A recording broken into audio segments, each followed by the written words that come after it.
قل هل يستوي الذين يعلمون والذين لا يعلمون बिस्मिल्लाह अल्हम्दुलिल्लाह वस्सलातु वस्सलामु अला रसूलिल्लाह वबाद। प्रिय दर्शकबिन तथा दिदी बहिनी व दाजुभाइहरू, आजको फेरि यो बैठकमा म फेरि एउटी नयाँ पाठ लिएर फेरि चाहिँ मेरो चाहिँ उपस्थिति भएको छ र यो पाठमा हामी चाहिँ स्नान र गुसलको बारेमा हामी चाहिँ कुरा गर्नेछौँ र म चाहिँ कुरा गर्छु स्नान वा गुसलको बारेमा, स्नान अथवा चाहिँ गुसलको बारेमा। अब अल्लाह सुब्हानहु व तआलाले के भन्नुभयो कुरानमा? अल्लाह सुब्हानहु व तआलाले भन्नुभयो व इन कुन्तुम जुनुबन फत्तहरु। अल्लाह सुब्हानहु व तआलाले के भन्नुभयो कि यदि कसैले पनि जुम्बी हुनुभयो, जुम्बी, अब जुम्बी भनेको के हो? जुम्बी भनेको कसैसित सहभाग गर्नुभयो र अथवा वीर्यलाई आफ्नो वीर त्यसको वीर निस्कियो। अब वीर चाहिँ निस्कियो भने अब दुई तरिकाले, खास गरी या त सहभाग गरियो अथवा उसलाई चाहिँ सपनामा सपनदोष भयो, हैन? सपनामा सपनदोष भयो, हैन? अब यस्तो भयो भने अल्लाह सुब्हानहु व तआलाले के भन्नुहुन्छ कि फत्तहरु, अब चाहिँ स्नान गर्नुपर्छ, गुस्ल गर्नुपर्छ, सफा हुनुपर्छ, पाकी इख्तियार गर्नुपर्छ, हैन? इख्तियार गर्नुपर्छ। अब चाहिँ गुस्लमा आउनुहोस्। गुस्लमा चाहिँ कुन कुन तरिका, कुन कुन कुराहरू अनिवार्य हुन्छ त्यो बारेमा जानकारी लिनुपर्छ, हैन? अब वाजिबातुल गुस्ल भनेको अब गुस्लमा अनिवार्य हुने कुराहरू बारे जानकारी म दिन चाहन्छु। सबैभन्दा पहिला, हैन, कुन तरिकाले, हैन, कुन तरिकाले गुस्ल वाजिब हुन्छ, कुन कुराबाट गुस्ल चाहिँ वाजिब हुन्छ त्यो तरिका बारेमा जानकारी दिन चाहन्छु। सबैभन्दा पहिला वीर निस्कियो, वीर्य बाहिर आयो भने मैले पहिला नै मैले यो कुरा भनेको, हैन? वीर चाहिँ सहभागको जरिया, सहभागद्वारा वा अथवा यानी सपनदोषद्वारा यो यदि वीर बाहिर आयो भने अब के हुन्छ? गुस्ल वाजिब हुन्छ र स्नान वाजिब हुन्छ, हैन? अथवा अर्को कुरा चाहिँ यदि कसैले सहभाग त गर्नुभयो, आफ्नो श्रीमतीसँग उसको मिलन भयो, हैन? कहिलेकाहीँ के हुन्छ, हैन? अब मिलन गर्दा पनि, हैन, वीर निस्किँदैन, वीर बाहिर आउँदैन, कहिलेकाहीँ हुन्छ, हैन? यस्तो भयो भने अब उसले सहभाग गरियो, दुवैजनाले एकअर्का सित सहभाग गरियो, हैन? सहवास गरियो र यसले जेमा पनि भन्नुस्, हैन? है, जेमा दुवैजनाले एक आपसमा गरियो, हैन? तर चाहिँ वीर निस्किएन। यसो भयो भने, हैन, गुस्ल र स्नान अनिवार्य हुन्छ दुवैजनामाथि, हैन? यो स्पष्ट रूपले म यो कुरा अरु भनिदिउँ। यदि हुन्छ पेनिस हुन्छ, अब पेनिस चाहिँ, हैन, महिला मान्छेको, लोग्ने मान्छेको पेनिस चाहिँ महिला मान्छेको, हैन, यौनी भित्र गयो भने अब चाहिँ गुस्ल र स्नान अनिवार्य हुन्छ, हैन? चाहे मनी या वीर निस्कियो वा निस्किएन त्यस मतलब छैन, भित्रियायो उसको पेनिस चाहिँ, हैन, यो गुप्तांग त्यो पेनिस चाहिँ उसको यौनी भित्र गयो भने अब चाहिँ गुस्ल र स्नान अनिवार्य हुन्छ। अर्को कुरा, हैन, अब महिला मान्छेहरू खास गरी के हुन्छ, महिनवारी आउँछ, हैन, मन्थली पिरियड आउँछ। अब मन्थली पिरियड सकेपछि अब जबसम्म म उस हरेक महिलाको समय हुन्छ हैन, कसैको 3 दिन, कसैको 4 दिन, कसैको 5 दिन। अब यो समय सकियो यानी उसको टाइमिङ खतम भयो भने हैन, टाइमिङ फिनिस भयो भने यो अब चाहिँ फेरि उसमाथि त्यो महिलामाथि स्नान र गुसुल अनिवार्य हुन्छ हैन, अनिवार्य हुन्छ। किनकि अगाडि फेरि सलाह पढ्नुपर्छ, कुरानको तिलावत गर्नुपर्छ, कुनै पनि राम्रो काम गर्नुपर्छ, वदु गर्नुपर्छ, त्यसको लागि अब चाहिँ गुसुल अनिवार्य हुन्छ हैन। अर्को कुरा, अब महिलालाई सन्तान भयो हैन, महिलाले आफ्नो सन्तानलाई जन्म दियो हैन। अब जन्म दिएपछि फेरि चाहिँ रगत आउँछ हैन महिलालाई, 15 दिन, 16 दिन, 20 दिन, 25 दिन, यो चाहिँ हरेकको फरक हुन्छ, हरेक महिला को बेग्लै बानी हुन्छ हैन, र उसको टाइम समय चाहिँ बेग्लै हुन्छ। अब यो समय चाहिँ सकियो भने हैन, यो समय सकिदा के हुन्छ, फेरि चाहिँ त्यसमाथि गुसुल अनिवार्य हुन्छ र उसलाई गुसुल गर्नुपर्छ, स्नान गर्नुपर्छ, नुहाउनुपर्छ, नुहाएपछि आफूलाई पाक साफ गर्नुपर्छ। यो भयो। फेरि अर्को कुरा, अब चाहिँ कसैले हैन, कुनै पनि नन मुस्लिमले इस्लाम स्वीकार्नु भयो, के भयो, इस्लामलाई स्वीकार्नु भयो, फेरि चाहिँ उसमाथि यदि ऊ पाक साफ छैन भने उसमाथि के हुन्छ, गुस्ल अनिवार्य हुन्छ र नुहाउन जरुरी हुन्छ।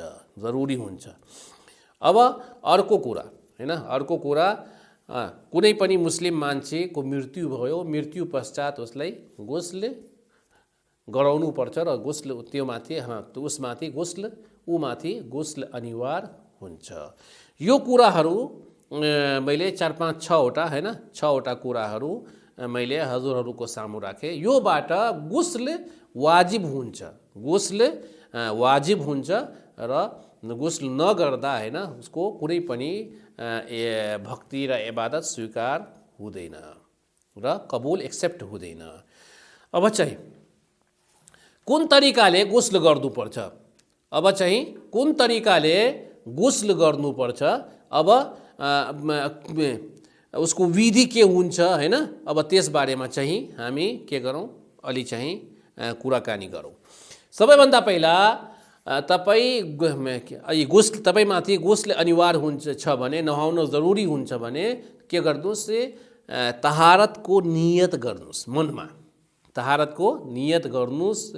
गरेपछि फेरि चाहिँ अगाडिको कार्यहरूलाई अगाडि बढ्छ। फर्स्ट अफ अल प्रथम कुरा के हुन्छ, नियत गर्नुपर्छ, गुस्ल को नियत गर्नुपर्छ। अर्को दोस्रो कुरा चाहिँ सम्पूर्ण शरीरमाथि पानी बगाउनु पर्छ र सम्पूर्ण शरीरलाई पानीले धोनु पर्छ हैन। यदि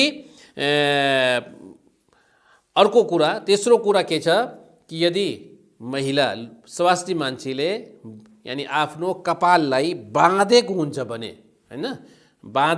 भने त्यस कपाल भित्र पानी भित्र्याउनु पर्छ हैन। त्यसलाई खोल्नु जरुरी छैन, तर चाहिँ उसलाई त्यो बालको भित्र चाहिँ पानी बगाउनु पर्छ र पानी पुगाउनु पर्छ हैन।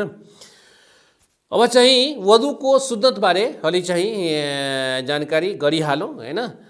अब चाहिँ सबैभन्दा पहिला बिस्मिल्लाह गर्ने हैन, दुवै हत्केलालाई 3-3 पटक धोने, फेरि चाहिँ यो आफ्नो गुप्ताङलाई हैन सफा गर्ने, किनकि अब वीर्य खस्दा र वीर्य निस्केपछि अब चाहिँ त्यो ठाउँलाई धुनुपर्छ र त्यो ठाउँलाई सफा गर्नुपर्छ हैन। फेरि चाहिँ वधु गर्ने हैन। अब यो चाहिँ कपाललाई 3 पटक धुनु पर्ने र पुरै शरीरमाथि पानी बगाउनु पर्ने। यो चाहिँ अलि चाहिँ सुन्नत भयो, यो सुन्नत भयो। अब सुन्नत भनेको यदि तपाईँ यसलाई गर्नुहुन्छ भने ठिक छ, सवाब पाउनुहुन्छ र यानि फाइदा हुन्छ। यदि गरेको छैन भने र गरेनौ भने सवाब यानि तपाईको चाहिँ गुस्ल भइहाल्छ र गुस्ल भइहाल्छ र तर के हुन्छ, सवाब पाउनु हुँदैन। अब चाहिँ गुस्ल चाहिँ यो अब चाहिँ सानो हदस असगर भनेको हैन, छोटा हदस जसलाई सानो हदस चाहिँ हैन। अब उस कुन तरिकाले हैन, कुन कुराको लागि यो चाहिँ जरुरी छ र यो भएपछि वधु गर्नुपर्छ। दुवैवटा गरी या त वधु गर्नुपर्छ या गुसुल गर्नुपर्छ या नुहाउनु पर्छ हैन, नुहाउनु पर्छ। आउनुहोस् हैन, आउनुहोस्। अब खास गरी तपाईको अनि ठुलो हदसबाट गुस्ल वाजिब हुन्छ र सानो हदसबाट वधु वाजिब हुन्छ। अब आउनुहोस्, वधु चाहिँ कुन कार्यको लागि जरुरी हुन्छ यो बारेमा चाहिँ अलि संक्षेपमा हामी चाहिँ कुरा गरिहालौँ। अब सबैभन्दा पहिला नमाज पढ्नको लागि वधु वाजिब हुन्छ हैन, वधु एकदमै जरुरी छ, कम्पलसरी छ। वधु छैन भने नमाज चाहिँ सलाह चाहिँ स्वीकार हुँदैन, यो कन्फर्म गरिहाल्नुहोस्। अर्को कुरा, यदि तपाईँ मक्का जानुभयो, मक्का गएपछि तपाईले खाना काबाको तवाफ गर्न चाहनुहुन्छ हैन। खाना काबाको तवाफ भनेको 7 चक्कर घुम्नु पर्छ। अब यो चाहिँ तवाफ गर्नको लागि वधु अनिवार्य हुन्छ। वधु का तवाफ गर्नको लागि के हुन्छ, वधु चाहिँ अनिवार्य हुन्छ। अर्को तेस्रो कुरा, यसमा तेस्रो कुरा वधु कुन कामको लागि हुन्छ भने त्यसमध्ये तेस्रो कुरा, यदि तपाईँ कुरानलाई मुसहफ कुरानलाई छुनुहुन्छ भने र कुरानलाई आफ्नो हातमा समातेर पढ्नुहुन्छ भने त्यसको लागि वधु जरुरी हुन्छ, कम्पलसरी हुन्छ। वधु के हुन्छ, कम्पलसरी हुन्छ। अनि चाहिँ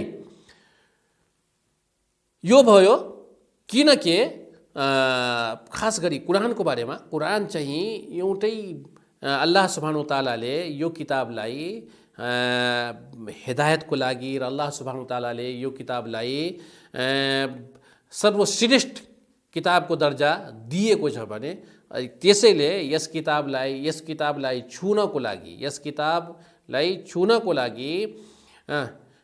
अल्लाह सुब्हानहु तालाले के भन्नुभयो, वधुलाई अनिवार्य गर्नुभयो। त्यसैले यो कुरा माइन्डमा राख्नुहोस्। मान्छेहरू के गर्छन्, आफ्नो कहाँ कुरानलाई यसरी नै बिना वधुको छुइदिन्छ हैन, बिना वधुको पढिदिन्छ हैन। कुरानलाई पढ्नको लागि वधु कम्पलसरी छ हैन। कण्ठ गरेको मान्छे अनि कण्ठ तपाईँ चाहिँ मनमा अथवा कण्ठ गरेको आयतहरूलाई सुराहरूलाई पढ्नुहुन्छ भने त्यसको लागि अनिवार्य यानि वधु जरुरी छैन। तर यदि तपाईले यो मुसहफ बनेको कुरानलाई हातमा छुएर हातमा समातेर पढ्नुहुन्छ भने या पढ्नु गइरहेको हुन्छ भने त्यस अघि नै वधु गर्नु जरुरी हुन्छ। अर्को कुरा, हामी अहिले यो चाहिँ इलेक्ट्रोनिक को जमाना युग भयो। अब चाहिँ हरेक मान्छेको, मुस्लिम मान्छेको मोबाइलमा कुरान हुन्छ हैन, कुरानको एप हुन्छ। त्यसलाई कुरान भन्न मिल्दैन। यो एपलाई या मोबाइलमा कुरान भनेको, मुसहफ भनेको तपाईँ चाहिँ यो जुन किताब जस्तो हुन्छ हैन, जुन किताब जस्तो हुन्छ, पेज त्यसमा 200-400 पेज हुन्छ।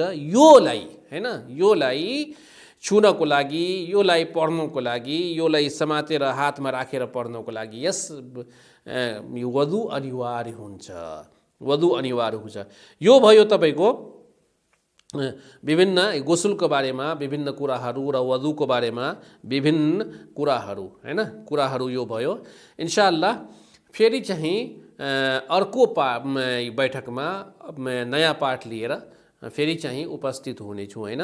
अहिले चाहिँ यति नै र मलाई लाग्छ कि यो वजु सम्बन्धी र गोसुल सम्बन्धी मैले संक्षेपमा यानी जुन अनिवार्य कुराहरू हैन अनिवार्य कुराहरू मैले भनिदिए। इन्शाअल्लाह हजुरहरूलाई यो कुरा इन्शाअल्लाह फाइदा दिन्छन् र अल्हम्दुलिल्लाह योबाट इन्शाअल्लाह फाइदा हुन्छन्।